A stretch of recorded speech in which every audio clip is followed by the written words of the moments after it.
Hi everyone. Today I want to talk about depression.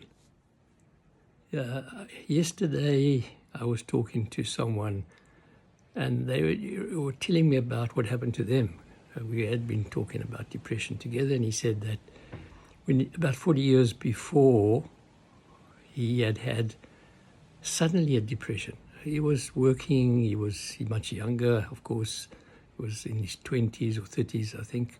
And he suddenly woke up one morning and this black cloud just fell on top of him.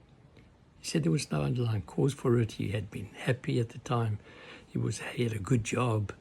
And yet he became, within hours almost, he woke up and he was depressed. Everything seemed so difficult. Waking up in the morning, getting out of bed, going to work was such a difficult thing for him. And he said that he couldn't understand it. He didn't go to a psychiatrist. He didn't go for psychotherapy. He just stood it out. Every day he went to work, terrible conditions. His boss saw that he was struggling a bit and gave him a few days off. But nevertheless, it lasted about 6 months. And then one day he woke up and it was gone, just like that. So when we talk about depression, we tend to divide it up into two kinds of depression. There's what's called exogenous depression, when there is a clear underlying cause, a divorce, a loss of job, illness, diagnosis of cancer. Those are obvious reasons for becoming depressed. Difficult situations, breakup of a relationship. And then there are the endogenous kinds, like what happened to this person that I was talking to. Suddenly, without any underlying reasons, they wake up and they're depressed. It can come on slowly, can come on very fast, but it's called endogenous depression only because the person doesn't recognize any underlying cause, and no one can find a cause. There obviously must be some underlying factors, like going back to childhood, some kind of trigger that triggers it in some kind of way. But no one can actually identify the cause.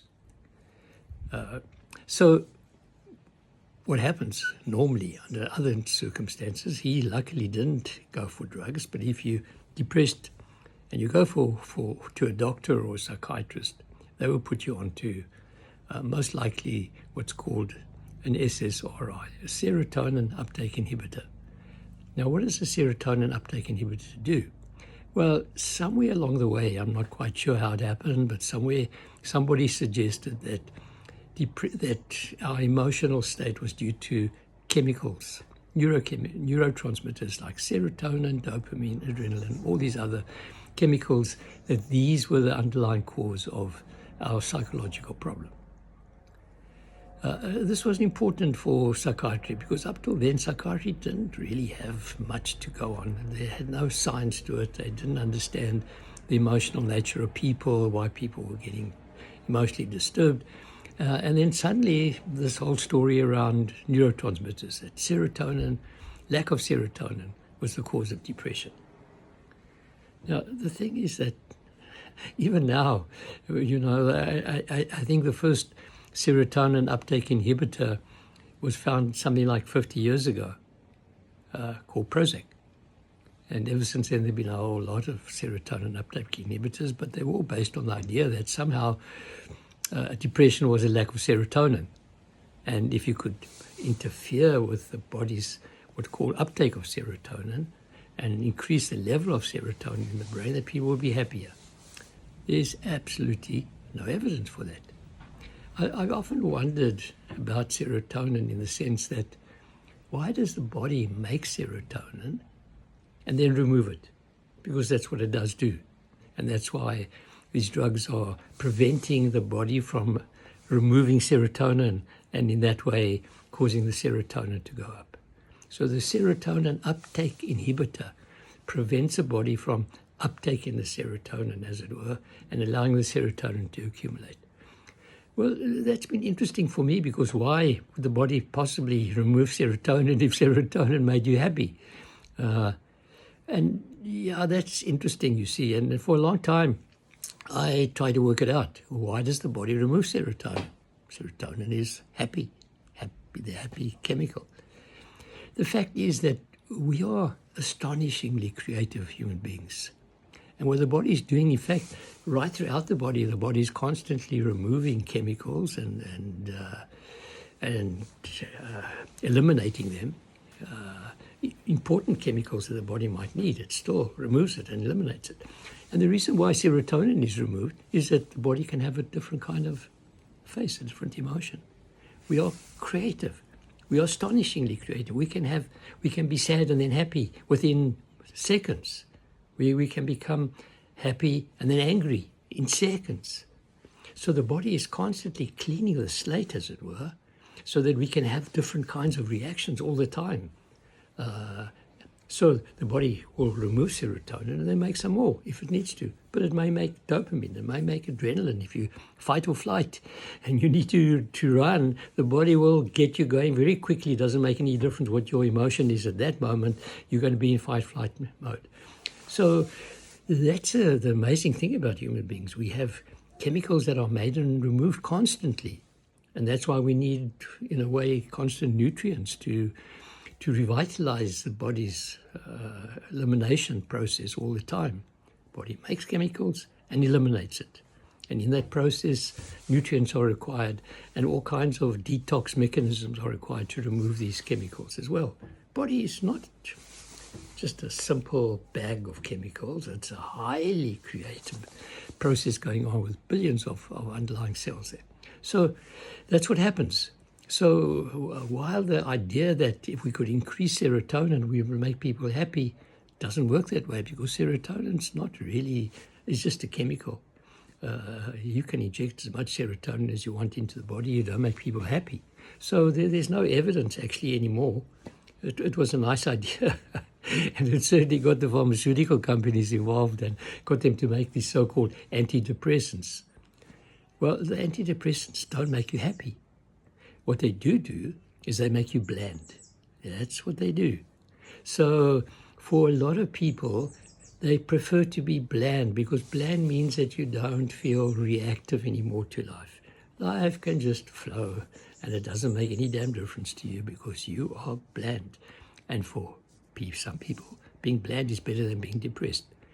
So what they have found, in fact, with the antidepressants is that the science of it doesn't show that, and that these serotonin uptake inhibitors actually really make a difference and are better than a placebo, except in really severe depression. In the very severe depression, in those cases, the serotonin uptake inhibitors seem to give some kind of comfort because they make them bland, and because they're bland, they prefer to be bland than depressed. Whereas with a mild and moderate depression, the serotonin uptake inhibitors aren't better than the placebo. That's the science. So the trouble is that because, and this is what happens in medicine, because the whole concept of depression is a serotonin problem, therefore everybody who's depressed now takes drugs, even though there's no science to mild or moderate depression being effective better than a placebo. So we need to be careful now, because the reason why doctors prescribe antidepressants, because they're called antidepressants, and if you come in with depression, then that's what you're going to get, is a drug that's called an antidepressant. There are big problems around that, because these drugs have serious side effects. And in fact, one of the serious side effects is an increased incidence of suicide.